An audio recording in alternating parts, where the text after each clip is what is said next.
All right, so this is a cross-section of a kidney. So we can see the kidney shape here. And what we're seeing is the cortex, which is around the outside of the kidney. And then this is the medulla. And the medulla includes these renal pyramids. That's what they're called, this darker area. Down here, throughout this, and where the renal pyramids empty into is an area called the renal pelvis. The renal pelvis collects the urine and it drains it into the ureter. Remember, we've got two of these, right? We have two kidneys. So we have two ureters that are then going to drain urine into the bladder, and they'll wait there until they are expelled through the urethra. So there is our kidney.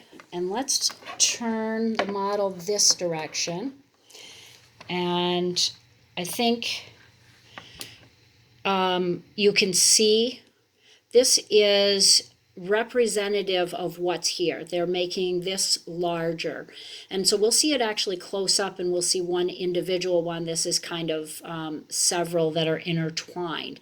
But this is called a nephron. A single one of these is called a nephron.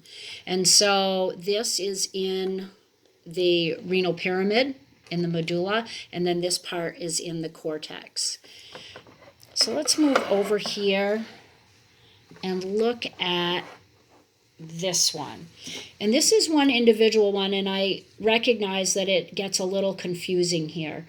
But what we're talking about as components is this, which is a glomerulus. This is where the blood is going to get filtered. And then this is the remainder of the nephron. And that nephron is going to kind of be a wild-shaped tubule. And it's going to come down into this, which is called the loop of Henle, or the loop of nephron in your book. And then it's got more tubule.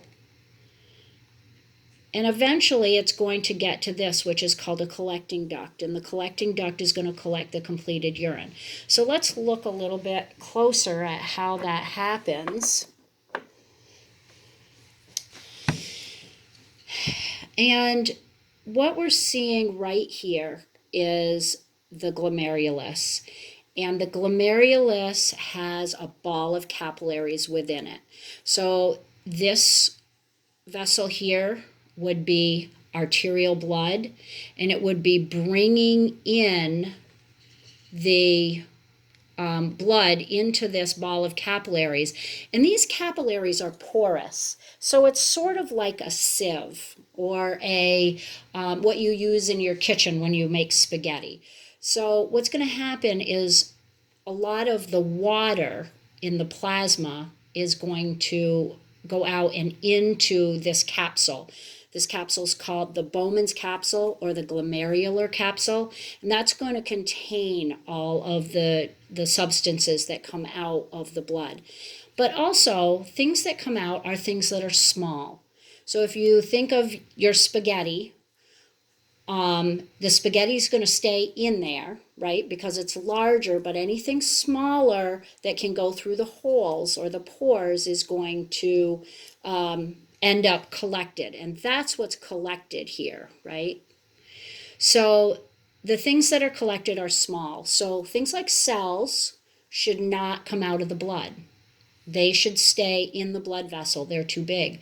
Also proteins. Generally, proteins are large, and proteins should not come out in the filtrate. Okay, so they shouldn't end up in the filtrate when the blood goes through here.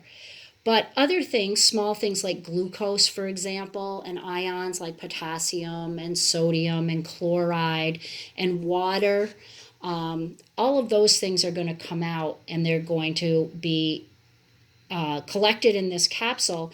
And you can see right here that they're going to be sent along their way into an area called the proximal convoluted tubule. And that's what it looks like, is a convoluted tubule. It goes all over the place. So it goes all over the place, and while it's going and running all over the place, I'll go back here for just a second.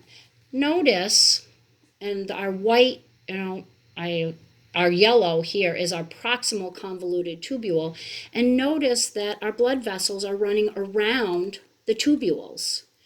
And the blood vessels are running around the tubules in order to collect any of those things that we want to put back in the blood. For example, glucose.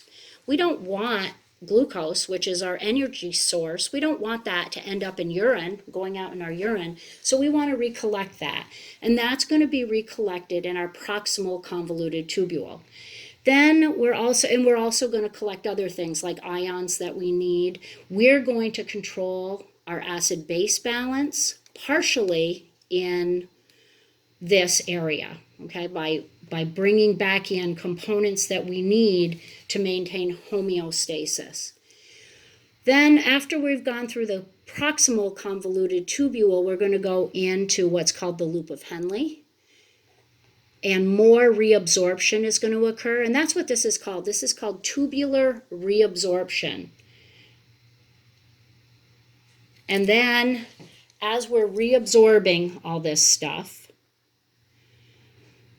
we're going to end up in what's called the distal, meaning distant, right, farther away from the glomerulus, distal convoluted tubule or distal tubule. And the distal tubule, we can actually do tubular secretion, meaning that we may end up getting rid of some other things in the blood. We may end up controlling some water. We may not want to, maybe we are a little dehydrated and we want to be able to pull more water back in. So that's an area where that can happen. And then this doesn't show it, so let me move back here. From the proximal convoluted tubule is where we go into the collecting duct. And the collecting duct collects from a number of these nephrons. Okay, so this unit will dump into, several of these units will dump into the collecting duct, which will go into the renal pelvis. And, oh, I should have showed you this before, but this is the glomerulus. This is a close-up of the glomerulus. So here is our blood supply coming in, and I think this is supposed to show the fluid and remember the small things that will come out of it, and they will go into the proximal convoluted tubule. So this is constantly filtering, and that's what actually it's called. That's what, so if we go back here, this is what's going through both kidneys, okay? 550 milliliters of blood in 1 minute in our kidneys. This is how much glomerular filtrate is being made. So this is the amount of filtrate that's coming from all of these. If you added it together, you didn't take away anything, because obviously if this is the amount of urine that is really produced per minute, this is the amount of filtrate that was removed from the glomerulus. We know that most of the things that were removed, including the water, get put back into the body.